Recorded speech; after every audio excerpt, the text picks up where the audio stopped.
اللہ بڑا ہے، اللہ بڑا ہے، اللہ کے علاوہ کوئی معبود نہیں ہے۔ یہ وہ صدا ہے جس کو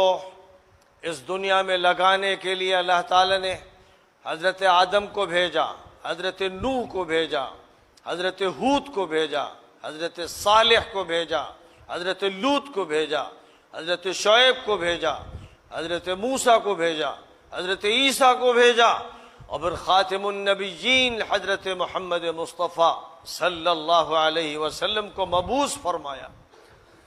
سارے نبیوں کی صدا یہی تھی، مشن یہی تھا، مطالبہ یہی تھا، یا قوم اعبدوا اللہ ما لکم من الہ غیرہ، اے میری قوم کے لوگوں اللہ کی بندگی کرو، اللہ کے علاوہ کوئی معبود نہیں ہے۔ یاد رکھو، جس طاقت کو تم بڑی طاقت سمجھتے ہو اللہ کے نزدیک وہ مکڑی کا جالا ہے۔ امریکہ، روس، برطانیہ، یورپ کے تمام ممالک، مشرق و مغرب اور شمال و جنوب کے تمام ممالک، تمام حکومتیں، ان کی فوجیں، ان کی پولیس، ان کے ہتھیار اللہ کے نزدیک مکڑی کے جالے کے برابر ہیں۔ خدا تعالیٰ جب چاہے گا تو مکڑی کے ان جالوں کو لپیٹ دے گا۔ اس نے جب فیصلہ کیا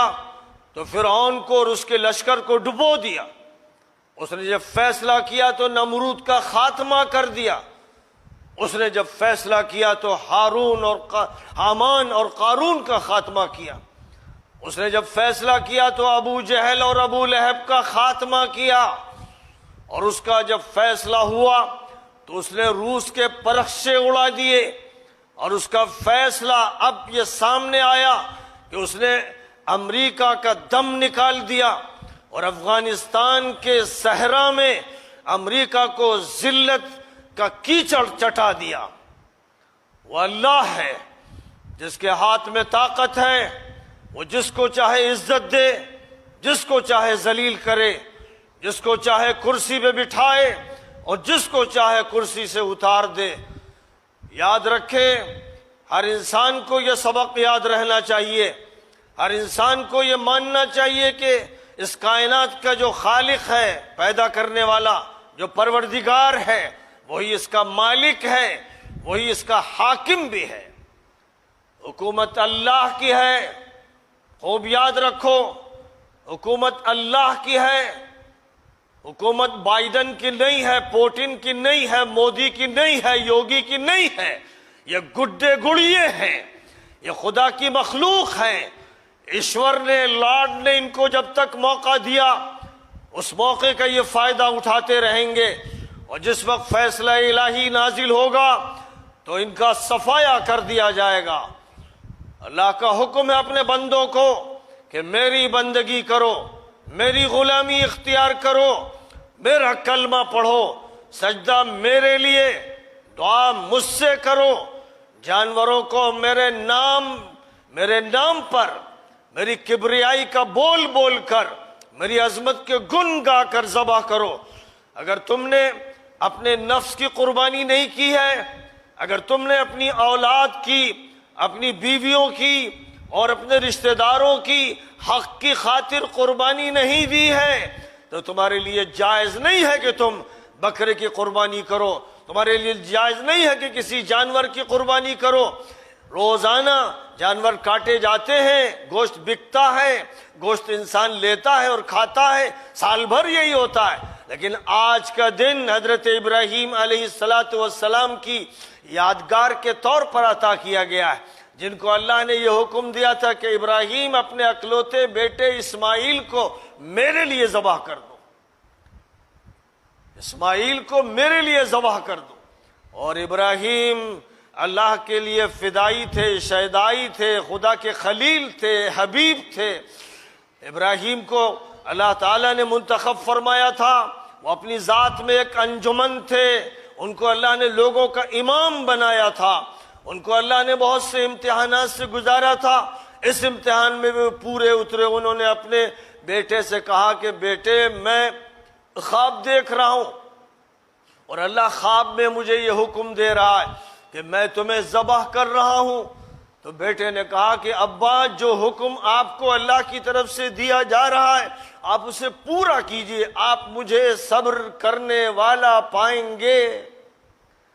پھر قرآن کہتا ہے فَلَمَّا أَسْلَمَا وَتَلَّهُ لِلْجَبِينِ، جب دونوں نے اپنے کو جھکا دیا اللہ کے سامنے اور اسماعیل کو پیشانی کے بل لٹایا،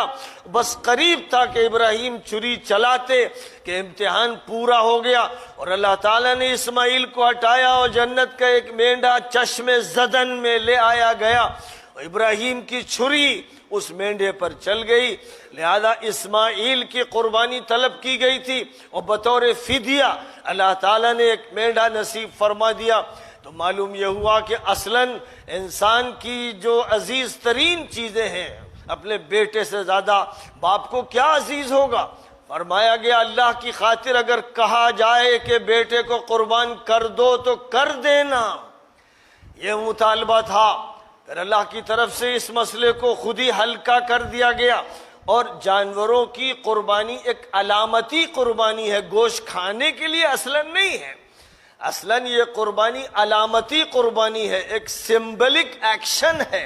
اللہ تعالیٰ سے تعلق کا اظہار، کہ گویا میں جانور کو صرف ذبح نہیں کر رہا ہوں، جانور سے پہلے میں نے اپنی خواہشات ذبح کر دیں، اپنی تمنائیں ذبح کر دیں، اور مال و منال کی تمام خواہشات کو ذبح کر دیا،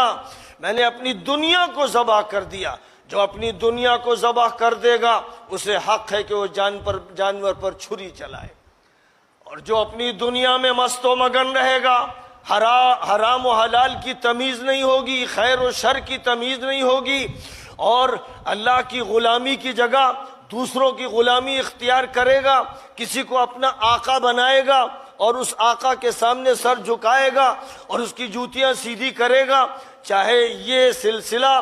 روحانی اعتبار سے ہو یا علمی اعتبار سے ہو یا سیاسی اعتبار سے ہو۔ سن لیں وہ سارے مسلمان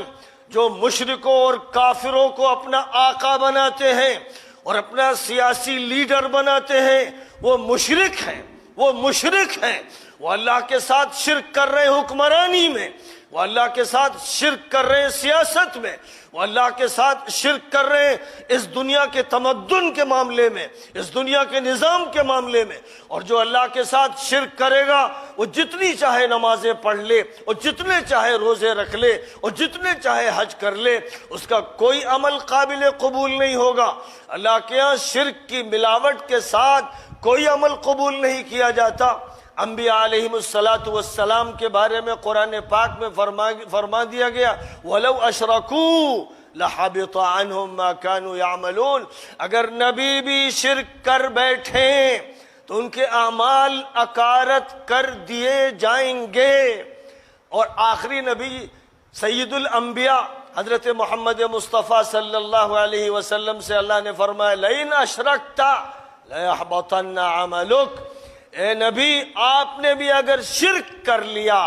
تو سارے عمل آپ کے بیکار ہو جائیں گے۔ اس سے زیادہ کیا ہو سکتا ہے؟ لہذا یاد رکھیں مسلمان، جیسے نبی صلی اللہ علیہ وسلم نے مکہ مکرمہ میں جبکہ بلال کو ستایا جا رہا تھا، خباب کو انگاروں پر لٹایا جا رہا تھا،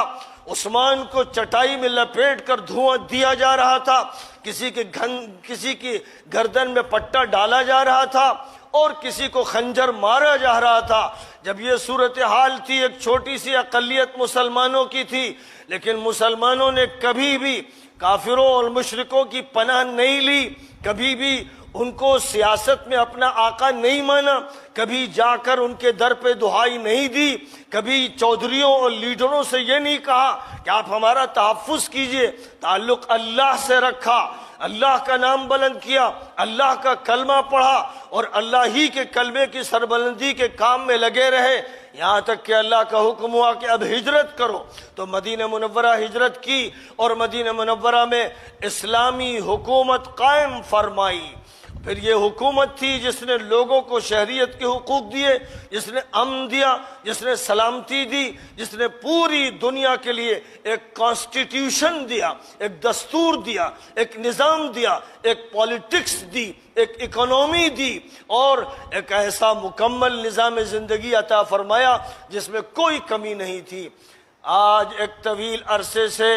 مسلمانوں نے اپنا رخ بدل دیا۔ مسلم ملکوں کا بھی یہی حال ہے کہ جو ملک مسلمانوں کے کہلاتے ہیں، مثلا جس کو لوگ سعودی عرب کہتے ہیں، امارات کہتے ہیں، یہ ملک مسلمانوں کے ملک ہیں، یہ زمین جزیرۃ العرب ہے۔ نبی پاک علیہ السلام نے اس کو آزاد کرایا تھا اور فرمایا تھا کہ یہاں سے مشرکوں اور یہودیوں اور عیسائیوں کو نکال دینا، لیکن آج وہاں جو مجرم حکومتیں ہیں ان کا حال یہ ہے کہ وہ یہودیوں کو بسا رہے ہیں، ان سے دوستیاں کر رہے ہیں اور صلیبیوں کے اڈے قائم کر رہے ہیں، کر چکے ہیں، اور ان کا حال یہ ہے کہ صلیبیوں اور صہیونیوں کی جوتیاں چاٹتے ہیں، ان کے سامنے جھکے رہتے ہیں، ان کو نذرانے پیش کرتے ہیں، ان سے ہتھیار لیتے ہیں، اپنے بھائیوں کو مارتے ہیں اور ان سے اپنا تحفظ مانگتے ہیں۔ یہ مجرم، یہ ملعون، یہ خبیث حکمراں جہاں بھی ہیں، یاد رکھو کہ ان کو اللہ کی مدد نہیں ملے گی، یہ مزید ذلیل ہوں گے،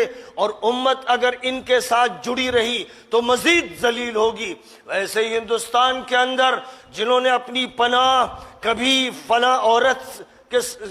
کے دربار میں حاصل کرنی چاہیے، اور کبھی فلاں چھوکرے کے دربار میں حاصل کرنا چاہیے، اور کبھی فلاں کافر، اور کبھی فلاں مشرک، اور کبھی فلاں منافق کے دربار میں، اس کی درگاہ میں اور اس کے سیاسی میدان میں اس کی پناہ حاصل کرنا چاہیے، اور یہ عمل 1947 سے ہو رہا ہے اور اس سے پہلے انگریزوں کے دور میں ہوتا رہا۔ تو یاد رکھیں کہ ابھی تک ذلت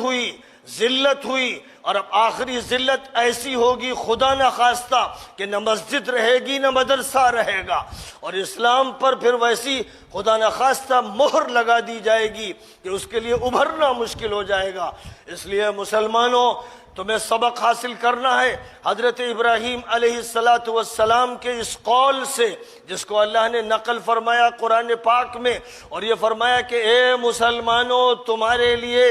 ابراہیم اور ان کے ساتھیوں کی اس بات میں بہترین نمونہ ہے۔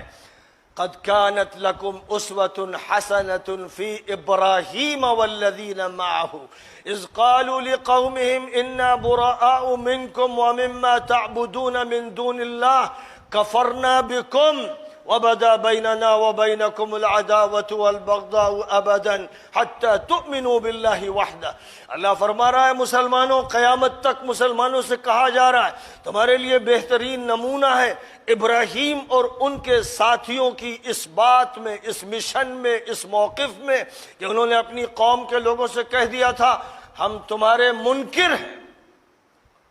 اور ہم تمہارے معبودوں سے بیزار ہیں، ہم تمہارے آقاؤں کو نہیں مانتے، ہم تمہارے دیوتاؤں دیویوں کو نہیں مانتے، ہم تمہاری مورتیوں کو نہیں مانتے، ہم تمہارے مشرکانہ نظام و دیو مالا کو نہیں مانتے، ہم منکر ہیں اور ہم تمہارے منکر ہیں۔ کفرنا بکم، ہم ان سے بیزار ہیں، تم نے جو مشرکانہ نظام اختیار کر رکھا ہے، اور ہم تمہارے منکر ہیں۔ یاد رکھو، سن لو، ہم نے اللہ کو مانا ہے، ہم نے نبی کو مانا ہے، ہم نے قرآن کو مانا ہے، ہم نے اسلام کو مانا ہے، ہم تمہیں نہیں مان سکتے۔